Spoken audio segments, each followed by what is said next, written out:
আকাশে অনেক মেঘ। মা বলল, ঘরে আয়। ঘরে দেখ একটা মিষ্টির হাঁড়ি আছে। দুটো মিষ্টিকে পড়তে বস দিকিনি। পড়তে বস না। পড়ায় বসে আমি লিখলাম এক, আবারও এক লিখলাম, কিন্তু বাবাও কেটে দিল, ভাইও কেটে দিল। তারা আমাকে আবার এক লিখতে বলল দুইবার লিখ, কিন্তু এবার মাকেও খুশি করতে পারলাম না, বোনকেও খুশি করতে পারলাম না, আমাদের গুল্ল হয়ে গেল। আকাশে অনেক মেঘ। মা বলল, ঘরে আয়। ঘরে দেখ একটা মিষ্টির হাঁড়ি আছে। দুটো মিষ্টিকে পড়তে বস দিকিনি।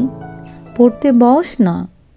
পড়ায় বসে আমি লিখলাম এক, আবারও এক লিখলাম, কিন্তু বাবাও কেটে দিল, ভাইও কেটে দিল।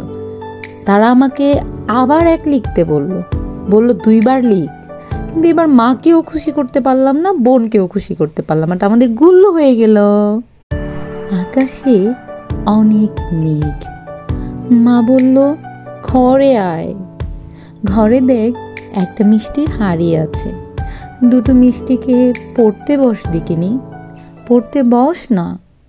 পড়ায় বসে আমি লিখলাম এক, আবারও এক লিখলাম, কিন্তু বাবাও কেটে দিল, ভাইও কেটে দিল। তারা আমাকে আবার এক লিখতে বলল দুইবার লিখ, কিন্তু এবার মাকেও খুশি করতে পারলাম না, বোনকেও খুশি করতে পারলাম না, আমাদের গুল্ল হয়ে গেল। আকাশে অনেক মেঘ। মা বলল, ঘরে আয়। ঘরে দেখ একটা মিষ্টির হাঁড়ি আছে।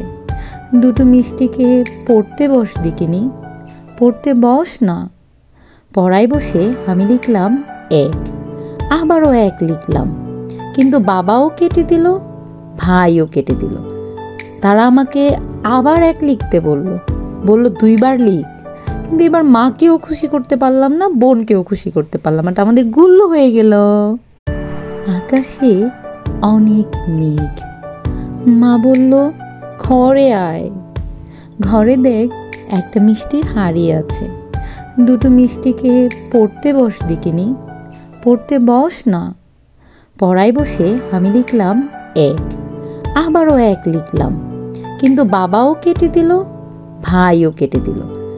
তারা আমাকে আবার এক লিখতে বলল দুইবার লিখ, কিন্তু এবার মাকেও খুশি করতে পারলাম না, বোনকেও খুশি করতে পারলাম না, আমাদের গুল্ল হয়ে গেল। আকাশে অনেক মেঘ। মা বলল, ঘরে আয়। ঘরে দেখ একটা মিষ্টি